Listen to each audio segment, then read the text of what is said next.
मुख्यमंत्र्यांसह दोन्ही उपमुख्यमंत्री शेतकऱ्यांच्या बांधावर गेलेत। फडणवीसांकडून सोलापूरमधील पूरग्रस्त भागाची पाहणी करण्यात आली, तर शिंदेंकडून धाराशिवमध्ये मदत किटचं वाटप करण्यात आलं।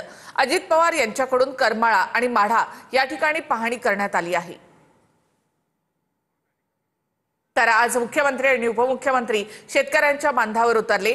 जिथे पूरस्थिती निर्माण झाली होती तिथला दौरा मुख्यमंत्री आणि उपमुख्यमंत्र्यांकडून करण्यात आला आहे। फडणवीसांकडून सोलापुरातील पूरग्रस्त भागाची पाहणी करण्यात आली, तर शिंदेंकडून धाराशिवमध्ये मदत किटचं वाटप करण्यात आलं। अजित पवार यांनी करमाळा आणि माढा या ठिकाणी पाहणी केली आहे।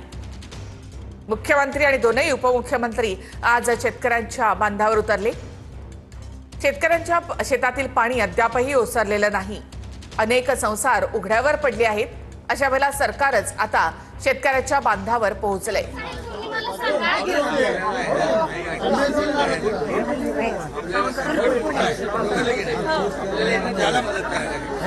तुम्ही सांगा, सांगली मिरजमध्ये कशी तातडीची मदत केली, कशी काही कशानुसार आम्हाला 5 ते 6 पटीने मदत पाहिजे।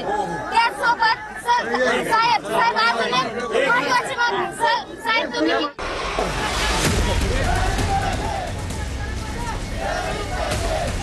मुख्यमंत्री फडणवीसांनी सोलापूरमध्ये निमगाव, दारफळ या गावांची पाहणी केली।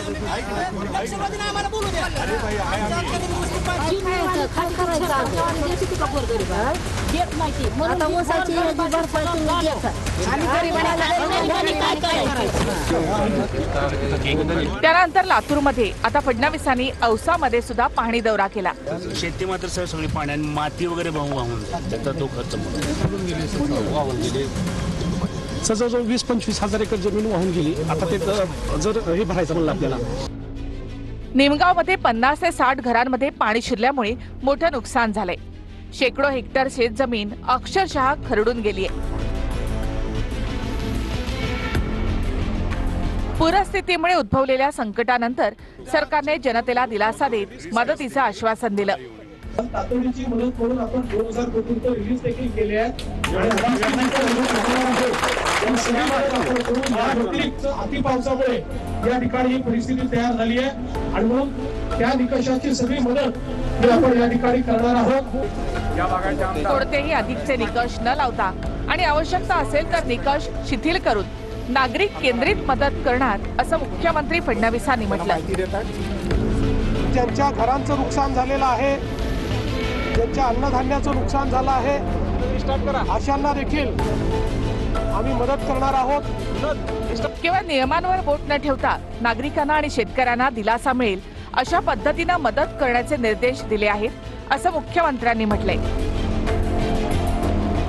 कुठलेही अधिकचे निकष न लावता आणि कुठे आवश्यकता असेल तर निकष शिथिल करून नागरिक केंद्रित मदत करायची आहे। केवळ नियमांवर बोट न ठेवता नागरिकांना आणि शेतकऱ्यांना मदत होईल, शेतमजुरांना मदत होईल अशा पद्धतीनं मदत करण्याचे निर्देश आम्ही दिलेले आहेत।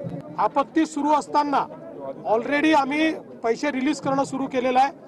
दिवाळीच्या पूर्वीच आम्ही सगळ्यांना या ठिकाणी मदत।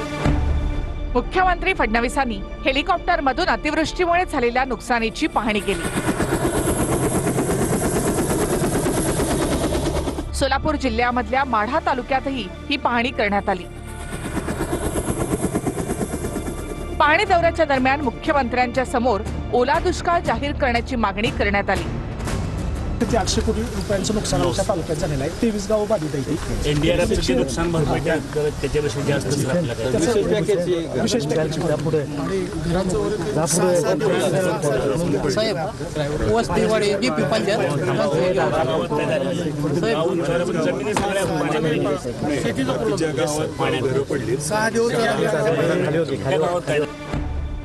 दरम्यान ओला दुष्काळ ही बोली भाषेमधली टर्म आहे, मात्र त्याही पेक्षा जास्त आम्ही मदत करणार असं मुख्यमंत्री फडणवीसांनी म्हटलंय। कुठलेही अधिकचे निकष न लावता आणि कुठे आवश्यकता असेल तर निकष शिथिल करून नागरिक केंद्रित मदत करायची आहे।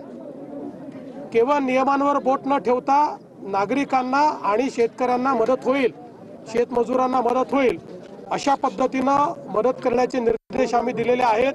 आपत्ती सुरू असताना ऑलरेडी आम्ही पैसे रिलीज करणं सुरू केलेलं आहे। दिवाळीच्या पूर्वीच आम्ही सगळ्यांना या ठिकाणी मदत करणार आहोत.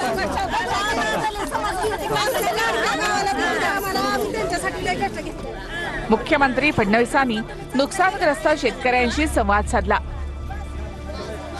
सगळी मदत आपण करणार आहोत.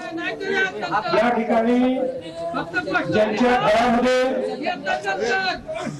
घरामध्ये पाणी घुसलेलं आहे ते बघा, राजकारण करू नको, राजकारण करू नको, राजकारण नाही करायचं.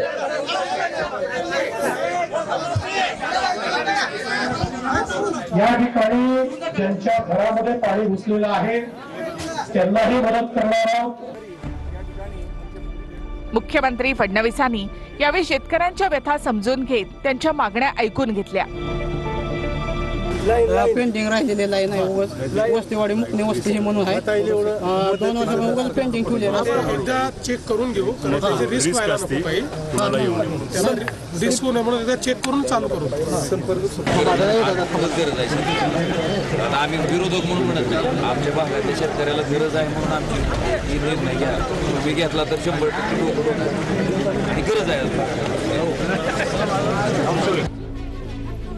निमगाव यासह उंदरगाव असेल, वाखाव, दारफळ, राहुलनगर, केवड यासह सीना नदीच्या पट्ट्यामध्ये येणाऱ्या गावांमध्ये सध्या भीषण स्थिती आहे. निमगावातील दौऱ्याच्या दरम्यान स्थानिक महिलांनी मुख्यमंत्र्यांची भेट घेतली.